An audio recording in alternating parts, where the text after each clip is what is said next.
تو بازار کے اندر ایک بیچارہ درزی رہا کرتا تھا، اور وہ جو بھی کوئی امیر شخص ہے، غریب شخص ہے، رشتہ دار ہے یا نہیں ہے، پڑوسی ہے یا نہیں ہے، ہر ایک کے جنازے میں شرکت کیا کرتا تھا، ہر ایک کے جنازے میں شرکت کرتا تھا۔ کس نے اس سے پوچھ لیا ایک دفعہ، بھی آپ یہ بتائیں کہ ہر جنازے میں آپ شرکت کیوں کرتے ہیں، اپنے کام کو چھوڑ دیتے ہیں اور جنازے کے اندر شرکت کو ماشاءاللہ سے ضروری سمجھتے ہیں؟ اس نے کہا ایک تو یہ ہے کہ ثواب ہے، بڑی فضیلت ہے، کسی کے لیے آپ مغفرت کی دعائیں کریں، کوئی ہمارے لیے بھی کرے گا، بخشش کی دعائیں کرے گا۔ تو میری یہی کوشش ہوتی ہے کہ میں ہر جنازے کے اندر جاؤں، تاکہ میرے جنازے پر بھی کوئی ہے، ہم نے اپنے بڑوں سے سنا اگر ہم کسی کے جنازے پہ جائیں گے تو ہمارے جنازے پہ بھی کوئی لوگ آئیں گے، تو اس لیے میری کوشش ہوتی ہے کہ میں بھی ہر جنازے کے اوپر جاؤں۔ آخر یہ ہوا، اللہ نے اس کی اس نیت کو اس طریقے سے پورا فرمایا کہ اس وقت کے بڑے عالم، بہت بڑے بزرگ عبد الحی لکھنوی رحمۃ اللہ علیہ، ان کی وفات ہوئی، اور ان کا لاکھوں کی تعداد میں لوگ، ہزاروں کی تعداد میں موجود تھے۔ تو بہت بڑی تعداد کے اندر جب ان کا جنازہ پڑھا گیا، اسی جگہ اس درزی کا جنازہ بھی، وہ بھی اسی وقت اسی دن فوت ہوا، اور اس کا جنازہ بھی ان کے جنازے کے بعد جو ہے وہ آ گیا۔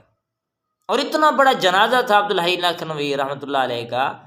کہ لوگ کچھ رہ بھی گئے ان کے جنازے سے۔ اب جب یہ جنازہ آیا تو اس کے اپنے تھوڑے بہت رشتہ دار بھی تھے، اس کے جاننے والے بھی ہوں گے، اسی طریقے سے جو لوگ جنازے سے رہ گئے وہ بھی، اور جنہوں نے عبدالحی لکھنوی رحمۃ اللہ علیہ کے جنازے کو پڑھا تھا وہ لوگ بھی، سب کے سب اس درزی کے جنازے پر گئے۔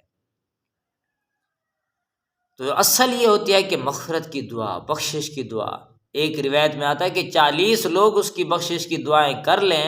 تو اللہ اس کی مغفرت فرما دیتے ہیں، اس کی بخشش فرما دیتے ہیں۔ اور ایک روایت میں آتا ہے کہ 100 لوگ اگر جنازے میں آ جائیں، وہ اس کی مغفرت کی دعا کر دیں، بخشش کی دعا کر دیں، اچھی اس کے لیے باتیں کر لیں کہ یہ اچھا آدمی تھا، اللہ بھی فرماتے ہیں تم نے کہہ دیا اچھا تھا تو اس کے لیے اچھائی کا فیصلہ ہو گیا۔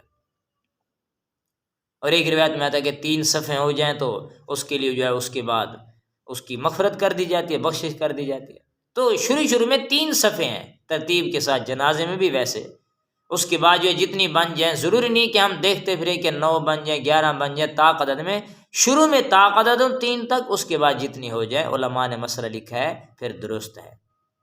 زیادہ تعداد میں صفحے ہوتے ہیں، لوگ اس میں ہوتے ہیں کہ کتنی صفحے بنی اس پہ زور لگا رہے ہوتے ہیں۔ تو بہرحال کہنے کا مقصد یہ ہے کہ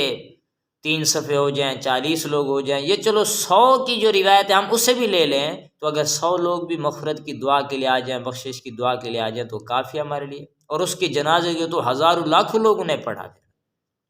ہمیں بھی چاہیے کہ ہم اپنے رشتہ داروں کے ساتھ بنا کے رکھیں اور اچھے اخلاق سے پیش آئیں، تاکہ کوئی ہماری بھی مغفرت کی دعا کر لے، کوئی ہمارے بھی بخشش کی دعا کرے۔ ہر ایک سے ہم